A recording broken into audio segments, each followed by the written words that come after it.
துணை முதலமைச்சர் உதயநிதியின் நண்பர்கள் தலைமறைவான பிறகு திமுக அமைச்சர்கள் சுதந்திரமாக செயல்பட தொடங்கியுள்ளனர் என்று தமிழக பாஜக தலைவர் நயினார் நாகேந்திரன் தெரிவித்துள்ளார். வரும் 22ஆம் தேதி மதுரையில் பாஜக சார்பில் நடைபெறவுள்ள முருக பக்தர்கள் மாநாடு குறித்து திருவாரூர் மாவட்ட நிர்வாகிகள் ஆலோசனைக் கூட்டம் திருவாரூர் நகரில் நடைபெற்றது. இதில் பங்கேற்ற தமிழக பாஜக மாநில தலைவர் நயினார் நாகேந்திரன் செய்தியாளர்களுக்கு பேட்டியளித்தார். அப்போது 2026 தேர்தலை மக்கள் எதிர்பார்த்துக் கொண்டிருப்பதாகவும் தமிழகத்தில் நிச்சயம் ஆட்சி மாற்றம் நிகழும் எனவும் தெரிவித்தார். திமுகவினர் தொடர்ந்து தமிழர்களை வைத்தும் தமிழர் பண்பாட்டை வைத்தும் அரசியல் செய்து வருகின்றனர் எனவும் கீழடியை பொறுத்தவரை கூடுதல் சான்றுகள் தேவை என்றுதான் கூறப்பட்டிருப்பதாகவும் அவர் குறிப்பிட்டார். தமிழக முதல்வர் மு.க.ஸ்டாலின் எப்போதுமே தமிழுக்கு எதிரான கருத்தை கூறி தமிழுக்கு தொண்டு செய்வதை போல் நடித்து ஆட்சியை பிடிப்பதை வழக்கமாக கொண்டிருப்பதாக அவர் குறிப்பிட்டார்.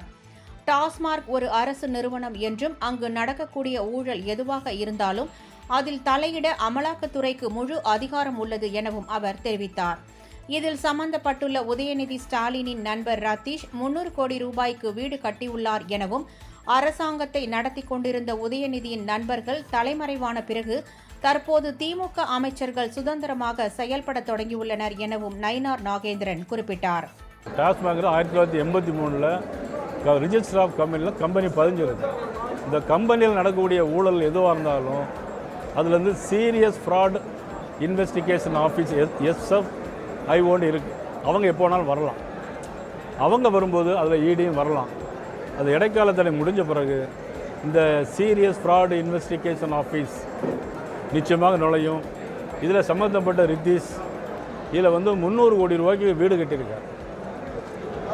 ரித்தீஷ் யாருன்னா உதயநிதி மதிப்புக்குரிய உதயநிதி ஸ்டாலினுடைய நண்பர்கள். அவங்க தான் இந்த அரசாங்கத்தை நடத்திட்டு இருந்தாங்க.